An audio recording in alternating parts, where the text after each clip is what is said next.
Hello students, how are you? I wish all of you are healthy and safe.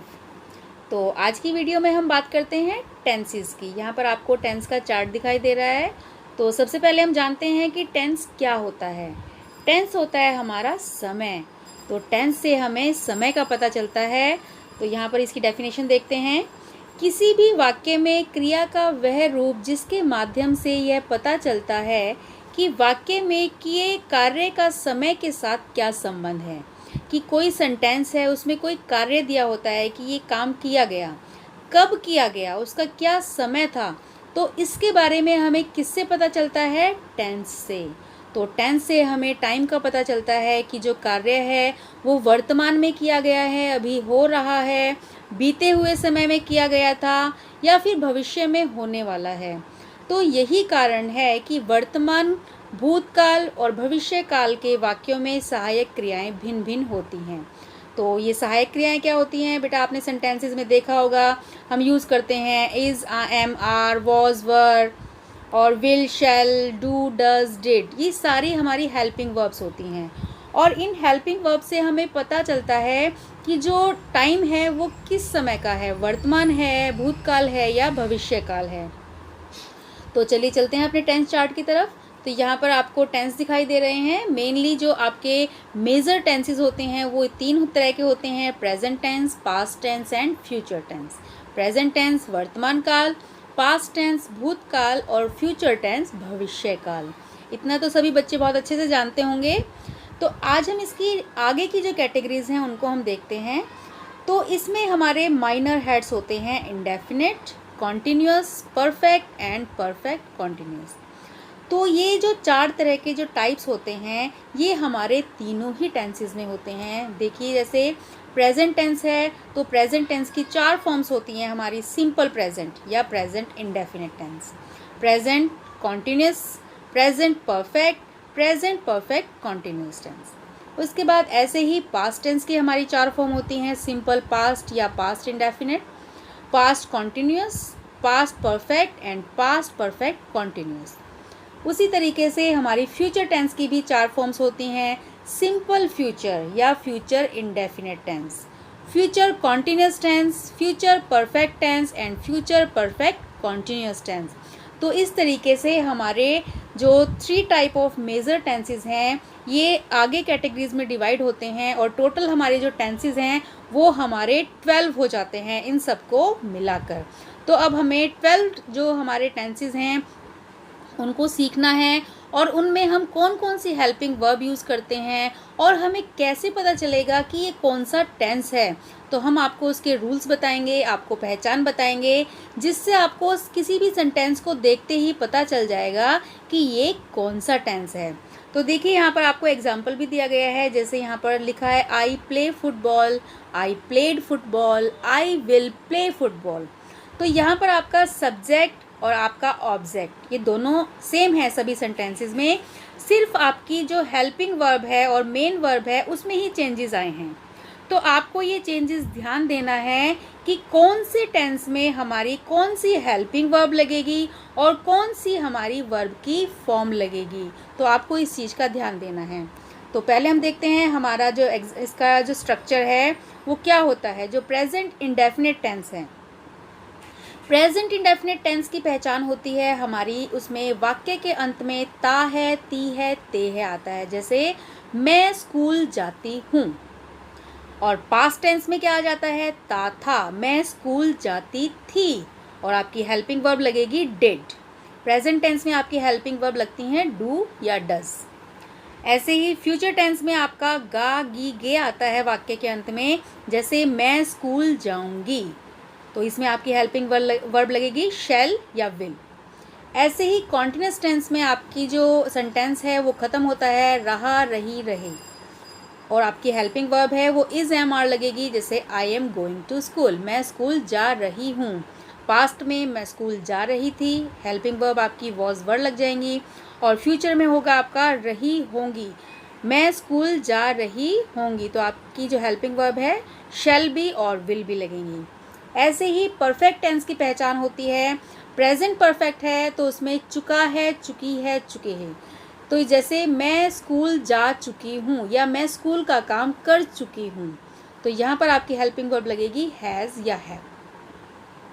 ऐसे ही past अगर perfect tense होगा तो यहाँ पर चुका था, चुकी थी, चुके थे लगेगा और आपकी हेल्पिंग वर्ब होगी हैड। ऐसे ही फ्यूचर टेंस में होगा तो मैं अपना स्कूल का काम कर चुकी होंगी और आपकी हेल्पिंग वर्ब लग जाएगी शैल या विल और इसके साथ में हैव, विल हैव या शैल हैव।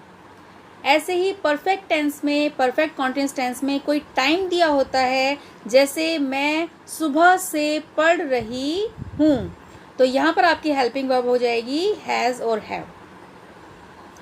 और ऐसे ही पास्ट में मैं सुबह से पढ़ रही थी, यहाँ पर थोड़ी मिस्टेक्स है, यहाँ पे होगा की जगह थी आएगा, तो पास्ट टेंस में थी आ जाएगा, मैं सुबह से पढ़ रही थी, I had been reading since morning, तो यहाँ पे आपकी हेल्पिंग वर्ब हो जाएगी हैड। ऐसे ही फ्यूचर टेंस में आपका मैं सुबह से पढ़ रही होंगी, तो यहाँ पर विल और shall have been, I will have been reading, I shall have been reading since morning. तो ये आपके फॉर्म्स हैं और आपकी पहचान के लिए कुछ यहाँ पर आपको वर्ड्स दिए गए हैं ताकि आपको पता चल जाए कि कौन सा टेंस है, और यहाँ पर आपको हेल्पिंग वर्ब बता रखी है कि कौन सी हेल्पिंग वर्ब इसमें लगाई जाती है। तो उसके बाद हम देखते हैं अपने सेंटेंस का स्ट्रक्चर।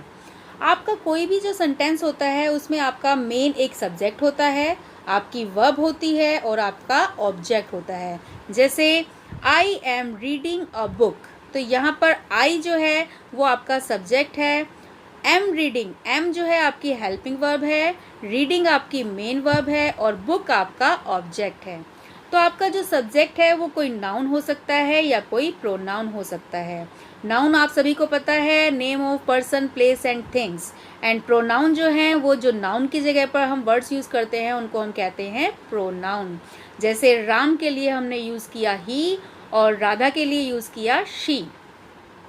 और जो आपका ऑब्जेक्ट होता है वो भी आपका कोई नाउन या प्रोनाउन ही हो सकता है। अब यहाँ पर एग्जांपल देखिए, the fruit fell on the lion, तो यहाँ पर जो फ्रूट है, फ्रूट किस पर गिरा, लॉयन पर गिरा, तो गिरना जो है आपकी क्रिया हो गई, आपकी वर्ब हो गई और सब्जेक्ट है आपका द फ्रूट और द लॉयन जो है आपका ऑब्जेक्ट है। अब ऐसे ही आई आस्क्ड हर, आई भी आपका प्रोनाउन है, हर भी आपका प्रोनाउन है, आस्क जो है आपकी वर्ब है। तो हमारे सेंटेंस का जो स्ट्रक्चर होता है वो यही होता है, सब्जेक्ट, वर्ब एंड ऑब्जेक्ट। अब आपके अलग अलग टेंसेस में आपकी अलग अलग वर्ब की फॉर्म्स यूज़ होती हैं। अब आप कहोगे कि मैम ये वर्ब की फॉर्म्स क्या होती हैं, तो वर्ब की फॉर्म्स हमने पढ़ी हैं, वर्ब की first form, second form, third form हमारी होती हैं, तो उन फॉर्म्स को हमें याद करना होता है। देखिए जैसे हम आपको सिखाते हैं, बचपन में से आपने सीखा होगा, हम आपको कहते हैं कि वर्ब की 3 फॉर्म्स याद करो। जैसे फर्स्ट फॉर्म है बिकम, बिकेम, बिकम, तो ये बिकम होना, होना की फर्स्ट फॉर्म है बिकम, उसकी सेकंड फॉर्म है बिकेम एंड थर्ड फॉर्म है बिकम। तो टेंसेस को करने के लिए, सेंटेंसेस को ट्रांसलेट करने के लिए हिंदी से इंग्लिश में आपको ये वर्ब की फॉर्म्स आनी चाहिए। बहुत सारी आपकी वर्ब की फॉर्म्स होती हैं, आपको यहाँ पर कुछ मैंने एक्सप्लेन की हैं, आप इनको याद कर सकते हो और अपने सेंटेंसेस में उनको यूज़ कर सकते हो। तो ये हमारी वर्ब की फॉर्म्स होती हैं। तो अब देखेंगे कि अलग अलग वर्ब की फॉर्म्स को हम अलग अलग कैसे यूज़ करते हैं। इसके अलावा आपको अपने सब्जेक्ट का भी पता होना चाहिए कि सब्जेक्ट जो है हमारा वो किस तरीके का है, वो नाउन भी हो सकता है, वो कोई प्रोनाउन भी हो सकता है। सब्जेक्ट में आपको ध्यान देना है, हमारे पर्सन्स आते हैं, first person, second person and third person, क्योंकि हमारी जो हेल्पिंग वर्ब्स हैं वो इन्हीं पर्सन्स के अकॉर्डिंग यूज़ करते हैं। जैसे आई के साथ हम शैल यूज़ करते हैं, वी के साथ हम शैल यूज़ करते हैं और आई के साथ हम एम भी यूज़ करते हैं। तो हम कौन से पर्सन के साथ कौन सी हेल्पिंग वर्ब यूज़ करें, उसके लिए हमें पर्सन का पता होना बहुत ज़रूरी है कि ये पर्सन्स क्या होते हैं। तो बेटा इसके बारे में आपको मैं एग्जाम्पल देना चाहूँगी कि जब आप अपनी किसी फ्रेंड से बात कर रहे हो, आपकी जो फ्रेंड है आपके सामने है, तो जब आप दोनों आपस में इंटरेक्शन कर रहे हो, बातचीत कर रहे हो, या तो आप अपने बारे में बात करोगे या अपनी फ्रेंड के बारे में बात करोगे। तो आप कहोगे कि मैं कल स्कूल गई थी, मैं अपनी सहेलियों से मिली थी, मैंने ये काम किया था, मैंने, आप अपने बारे में बात कर रहे हो। तो यहाँ पर आई, हम, वी, तो आई एंड वी ये क्या है, फर्स्ट पर्सन। तो आप यहाँ पर हो फर्स्ट पर्सन। जब आप अपने बारे में बात कर रहे हो तो वो पर्सन हो गया फर्स्ट पर्सन। नेक्स्ट है जब आप अपनी फ्रेंड से पूछते हो तुम कहाँ गई थी कल, तुम क्या कर रही हो, तुम आजकल कैसे अपना टाइम पास कर रही हो, तुम, ये जो तुम शब्द है ये आप अपनी फ्रेंड के लिए यूज़ कर रहे हो, तो यहाँ पर यू एंड योर आपका सेकंड पर्सन हो जाता है।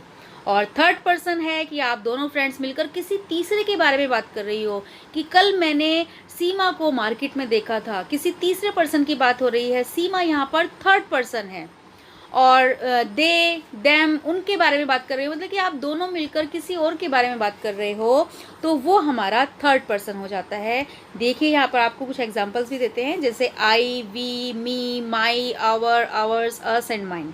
ये सभी क्या हैं, हमारे फर्स्ट पर्सन हैं, क्योंकि इनसे हमें हमारे बारे में पता चलता है। नेक्स्ट है आपका सेकंड पर्सन। सेकंड पर्सन में आपका यू, यू एंड योर्स। इसमें आपको तुम, तुम्हें, तुम्हारा, आपका, तो ये हो गया आपका सेकंड पर्सन। थर्ड पर्सन में आपके आ गए he, she, it, they, them, their, theirs, him, her, तो ये सभी, और नाउन, कोई भी नाउन, जब आप किसी नाउन के बारे में बात कर रहे हो तो वो हमारे थर्ड पर्सन में आ जाते हैं। तो आपको ये ध्यान देना है कि जो हमारा सब्जेक्ट है वो फर्स्ट पर्सन है, सेकंड पर्सन है या थर्ड पर्सन है, उसके अकॉर्डिंग ही हमें अपने टेंसेस में हेल्पिंग वर्ब लगानी होती है। तो यहाँ तक अभी आपको समझ में आ गया होगा। तो चलिए देखते हैं, आज हम पढ़ेंगे present indefinite tense, simple present tense. आज की वीडियो में सिर्फ हम एक टेंस लेंगे, सिंपल प्रेजेंट टेंस। तो सिंपल प्रेजेंट टेंस या प्रेजेंट इंडेफिनिट टेंस की पहचान आपको मैंने बताई थी कि इनमें वाक्य के अंत में ता है, ती है और ते है लगा होता है। जैसे मैं पढ़ता हूँ, हम लोग खाते हैं, वह जाता है, मेरा भाई खेलता है। तो ये जो सारे सेंटेंसेस हैं ये आपके प्रेजेंट इंडेफिनिट टेंस के हैं, क्योंकि ये जो काम है अभी हो रहा है प्रेजेंट में, और ये हैबिचुअल वर्ब भी है कि मैं ये काम करती हूँ। तो यहाँ पर आपका जो रूल है वो क्या बनेगा, एफर्मेटिव सेंटेंसेस। आपको मैंने अभी बताया था कि हमारे जो सेंटेंसेस हैं वो 4 तरह के होते हैं, affirmative sentences, negative sentences, interrogative sentences और नेगेटिव इंटेरोगेटिव सेंटेंसेस। जैसे या तो आप कहोगे कि मैं स्कूल जाती हूँ, आपका सकारात्मक वाक्य हो गया, एफर्मेटिव सेंटेंस हो गया। मैं स्कूल नहीं जाती हूँ, आपका नेगेटिव सेंटेंस हो गया। क्या मैं स्कूल जाती हूँ, आपका ये प्रश्नवाचक वाक्य हो गया। इसमें आपके 2 तरह के होते हैं, क्या मैं स्कूल जाती हूँ या मैं स्कूल क्यों जाती हूँ, ये दोनों आपके इंटेरोगेटिव सेंटेंसेस हैं। ऐसे ही इंटेरोगेटिव नेगेटिव सेंटेंसेस भी होते हैं कि क्या मैं स्कूल नहीं जाती हूँ और मैं स्कूल क्यों नहीं जाती हूँ। तो ये आपके बेटा 4 तरह के सेंटेंसेस हो गए, affirmative, negative, interrogative and negative interrogative sentences. तो हर सेंटेंस का आपका जो रूल है वो अलग अलग होता है। अगर आपका सकारात्मक वाक्य है, प्रेजेंट टेंस है, तो आपकी जो सिंपल सेंटेंस है उसमें आपका जो फॉर्मूला है, रूल है, वो क्या होगा, सबसे पहले आपका सब्जेक्ट आएगा, सब्जेक्ट के साथ वर्ब की फर्स्ट फॉर्म आएगी, फर्स्ट फॉर्म के साथ आपका एस और ई एस लगेगा। एस और ई एस आपका थर्ड पर्सन के साथ लगेगा। आपको बताया था ना थर्ड पर्सन क्या होता है, ही, शी, इट, ठीक है। अगर वो सिंगुलर है, ही, शी, इट, राधा कोई नेम है, अगर सिंगुलर है तो हम वर्ब की फर्स्ट फॉर्म के साथ एस और ई एस लगाएंगे। अगर वो हमारा प्लूरल है, जैसे दे हो गया, या बहुत सारे जनों की, हम चिल्ड्रंस, बहुत सारे बच्चों की बात कर रहे हैं, प्लूरल हो गया, तो वहाँ पर हम एस और ई एस नहीं लगाएंगे। आपकी सिर्फ वर्ब की फर्स्ट फॉर्म आएगी और लास्ट में आपका ऑब्जेक्ट आ जाएगा। जैसे एग्जांपल देखते हैं यहाँ सेंटेंसेस में, आपके एफर्मेटिव सेंटेंसेस में हम कैसे इसको सेंटेंसेस को बनाएंगे। मैं पढ़ता हूँ, तो देखो आई आपका फर्स्ट पर्सन है, तो आई के साथ हमने क्या लगाया, सिर्फ वर्ब की फर्स्ट फॉर्म, आई रीड। हम लोग खाते हैं, हम बात कर रहे हैं, ये भी आपका क्या है, फर्स्ट पर्सन है, वी ईट। वह जाता है, अब यहाँ पर देखो गो है वर्ब की फर्स्ट फॉर्म, उसके साथ हमने ई एस लगाया है। क्यों लगाया है, क्योंकि वह हमारा थर्ड पर्सन है और सिंगुलर है, एक वचन है, तो इसलिए हमने यहाँ पर गो के साथ ईएस लगाया है, गोज। मेरा भाई खेलता है, तो यहाँ पर मेरा भाई, तो ये मेरा भाई की बात कर रहे हैं, आप अपनी बात नहीं कर रहे हैं। तो माई ब्रदर प्लेज, तो इसमें भी आपकी वर्ब की फर्स्ट फॉर्म के साथ एस लगेगा, माई ब्रदर प्लेज। अगर यहाँ पर आई होता, आई, तो आई के साथ हम लगा देते प्ले, आई प्ले। नेक्स्ट है वे लोग दौड़ते हैं, तो यहाँ पर वे थर्ड पर्सन है, लेकिन ये प्लूरल है, बहुत सारे हैं, तो यहाँ पर हम सिर्फ वर्ब की फर्स्ट फॉर्म लगाएंगे, दे रन। तो बेटा आपको सिर्फ इतना ध्यान देना है, अगर आपका थर्ड पर्सन सिंगुलर है तो आपको वर्ब की फर्स्ट फॉर्म के साथ एस या ईएस लगाना है, अदरवाइज आप सभी के साथ क्या लगाएंगे, वर्ब की फर्स्ट फॉर्म लगाएंगे। अब यहाँ पर अंशु हंसता है, तो अंशु की बात हो रही है, अंशु है, थर्ड पर्सन है और ये आपका सिंगुलर है, तो इसलिए हमने यहाँ पर एस लगा दिया, अंशु लाफ्स। तुम गाते हो, यू सिंग, आपका सेकंड पर्सन है, तो हमारी सिर्फ सेकंड पर्सन में वर्ब की फर्स्ट फॉर्म आएगी, तो आपका सेंटेंस बन गया यू सिंग। मेरे दोस्त नाचते हैं, माई फ्रेंड्स डांस, तो यहाँ आपके फ्रेंड्स हैं और बहुत सारे हैं, तो यहाँ पर सिर्फ आपकी वर्ब की फर्स्ट फॉर्म आएगी। नेक्स्ट है मैं पुस्तक पढ़ता हूँ, आई रीड अ बुक, तो आई जो है आपका फर्स्ट पर्सन है, इसलिए इसके साथ आपका रीड आया है, ओनली वर्ब की फर्स्ट फॉर्म। सूर्य पूरब में उगता है, the sun rises in the east, तो द सन है, सिंगुलर है और आपका थर्ड पर्सन है, तो इसलिए इसकी वर्ब की फर्स्ट फॉर्म के साथ हमने ईएस लगाया है। तो आपको ये रूल्स ध्यान में रखना है, अगर आपका एफर्मेटिव सेंटेंस है तो सब्जेक्ट प्लस वर्ब की फर्स्ट फॉर्म, अगर थर्ड पर्सन सिंगुलर है तो उसके साथ एस और ईएस लगाएंगे, अदरवाइज सभी के साथ हम वर्ब की फर्स्ट फॉर्म लगाएंगे। तो आपका ये एफर्मेटिव सेंटेंस था। अब देखते हैं नेगेटिव सेंटेंसेस में हमारा क्या रूल होता है। नेगेटिव सेंटेंसेस में हम सब्जेक्ट के बाद डू या डज का प्रयोग करते हैं, do does plus not plus verb की फर्स्ट फॉर्म। तो बेटा आपके नेगेटिव सेंटेंसेस में आपका स्ट्रक्चर ये रहेगा, सब्जेक्ट आएगा, उसके बाद आपका डू डज आएगा, उसके बाद नॉट, वर्ब की फर्स्ट फॉर्म और आपका ऑब्जेक्ट, और कोई अलग से वर्ड है तो उसके बाद आएगा। जैसे वह नहीं गाती है, शी डज नॉट सिंग। तुम स्कूल नहीं जाते हो, you do not go to school. तो आपको यहाँ ध्यान देना है कहाँ पर डू आएगा और कहाँ पर डज आएगा। तो फॉर्मूला आपका वही रहेगा, थर्ड पर्सन सिंगुलर है तो आपका हेल्पिंग वर्ब जो है डज आएगी, और आपका फर्स्ट पर्सन है, सेकंड पर्सन है या थर्ड पर्सन प्लूरल है तो आपकी हेल्पिंग वर्ब डू आएगी। नेक्स्ट सेंटेंस है वह पटना में नहीं रहता है, he does not live at Patna. तुम आम नहीं खाते हो, you does not eat a mango. मैं वहाँ नहीं जाता हूँ, I do not go there. Ram नहीं पढ़ता है, राम डज नॉट रीड। तो देखिए राम जो है हमारा थर्ड पर्सन सिंगुलर है, इसलिए यहाँ पर हमारा डज आया है। वे लोग व्यायाम नहीं करते हैं, तो ये वे लोग, दे, थर्ड पर्सन प्लूरल है, इसलिए इसके साथ हमारा डू आया। उसी तरीके से बेटा आपका जो इंटेरोगेटिव सेंटेंस है उसमें आपकी हेल्पिंग वर्ब पहले आ जाएगी, डू या डज आपके पहले आ जाएंगे, उसके बाद सब्जेक्ट आएगा, फिर वर्ब की फर्स्ट फॉर्म, उसके बाद आपका ऑब्जेक्ट एंड अदर वर्ड्स। जैसे क्या मैं हंसता हूँ, डू आई लाफ। क्या हम लोग दौड़ते हैं, डू वी रन। क्या गीता रोती है, तो गीता जो है आपका नाउन है और थर्ड पर्सन है, सिंगुलर है, इसलिए इसके साथ आया डज। Does Gita weep. क्या राम और श्याम पढ़ते हैं, do Ram and Shyam read. क्या आप व्यायाम करते हैं, डू यू टेक एक्सरसाइज। क्या वे लोग मुझे जानते हैं, डू दे नो मी। क्या तुम रोज स्कूल जाते हो, do you go to school every day. क्या आप अंग्रेजी जानते हो, डू यू नो इंग्लिश। क्या बच्चे दौड़ते हैं, डू द चिल्ड्रन रन।